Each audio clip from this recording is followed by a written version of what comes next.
Hello বন্ধুরা, কলাইয়ের ডালে ভাজা পুলি খেতে কে কে ভালোবাসো কমেন্টে অবশ্যই জানাবে। আর দেখতে পাচ্ছ কত সুন্দর একদম মুচমুচে হয়েছে। তো হ্যালো বন্ধুরা, তোমরা কেমন আছো? আশা করি ভালো আছো। মিলি পরিবারের সবাইকে স্বাগত। তো আজকে ভিডিওটা নিয়ে এসেছি। আজকে তো সরস্বতী পুজো, তো কালকে হচ্ছে শীতল ষষ্ঠী, মানে বাসি খাবার খাই। আর কালকে আমাদের কলাই ষষ্ঠী আছে, সেটাও তোমাদের সঙ্গে শেয়ার করব। তো আজকে আমি কি কি রান্না করব আর কি কত রকম পিঠা করব সেটা তোমাদের সঙ্গে শেয়ার করব। দেখতে থাকো, ভিডিওটাকে স্কিপ করবে না বন্ধুরা, ঠিক আছে? এই যে এটা দেখতে পাচ্ছ, এতগুলো রান্না করেছি আজকে। অনেক দিন পর এত কিছু করেছি। আমি তো রান্না করি না, কারণ আমার শরীরটা ভালো থাকে না বলে আমি রান্না করি না। রান্না খুব মাঝে সাঝে করি, মানে প্রতিদিন রান্না করি না। আর আজকে মানে সব রান্নাগুলো করেছি। আজকে যদি আমি সব রান্নাগুলো না করি, কালকে কিছু খেতে পারবো না। আর অবশ্যই কমেন্টে জানাবে কাদের মানে বাসি খাবার আছে। এটা দেখতে পাচ্ছ ফুলকপি মটরশুঁটি আলু দিয়ে তরকারি করেছি। আর এটা হচ্ছে একটু শস্য বাটা চচ্চড়ি করেছি, আর চাটনি।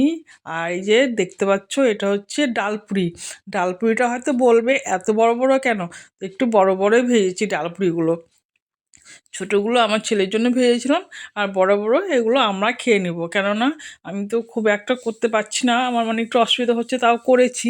আর দেখতে পাচ্ছ ডালপুরিগুলো এত বড় বড় করেছি, মানে আছে ডালটা বেশ অনেকটা করে দিয়েছি, পুরটা ভালো দিয়েছি, দিয়ে করেছি দেখতে পাচ্ছ। আর এই যে আর এই একদম তরকারিটাও খুব সুন্দর হয়েছে। চাটনিটাও দেখতে পাচ্ছ কালারটা খুবই সুন্দর হয়েছে। আর এটা হচ্ছে কলাইয়ের ডালের ভাজা পুলি। এর মধ্যে অনেক কিছু দিয়েছি, সেটা পরে একটা রেসিপিতে দেখতে পাবো। এটা হচ্ছে ক্ষীর চমচম, মানে ক্ষীরের চমচম। আর এটা হচ্ছে দুধ পুলি করেছি। আর একটু চাল দিয়েছি, দিয়ে ব্যাস পুলিটা করেছি।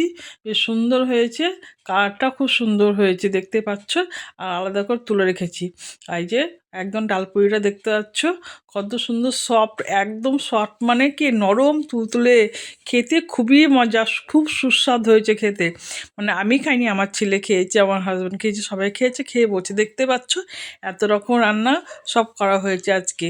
অনেকবার দুপুর থেকে আমি রান্না করছি বন্ধুরা, তাই আজকে সেটা তোমাদের সঙ্গে শেয়ার করলাম। ভালো লাগলে লাইক শেয়ার কমেন্ট করবে। আর কাদের কাদের বাসি খাবার আছে বন্ধুরা, তো অবশ্যই তোমরা কমেন্টে জানাবে। আর কাদের কাদের শীতল ষষ্ঠী আছে সেটা অবশ্যই জানাবে। ঠান্ডা কারা কারা কালকে ঠান্ডা খেতে হবে।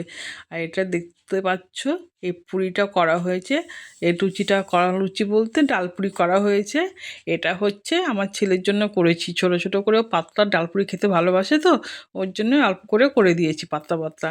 আর আমাদেরগুলো একটু বড় করেছি, কারণ আমাদের একটু বড় করলে টাইমটা কম লাগবে ওর জন্য। আর ছেলে ছোটো খায়, ওর জন্য ছোট ছোট করেছি। যাই হোক বন্ধুরা, তো তোমাদের ভিডিওটা কেমন লাগলো আর আমাদের রান্নার আজকে রেসিপিগুলো কেমন লাগলো অবশ্যই কমেন্টে জানাবে। ভালো লাগলে লাইক শেয়ার কমেন্ট করবে। টাটা বন্ধুরা।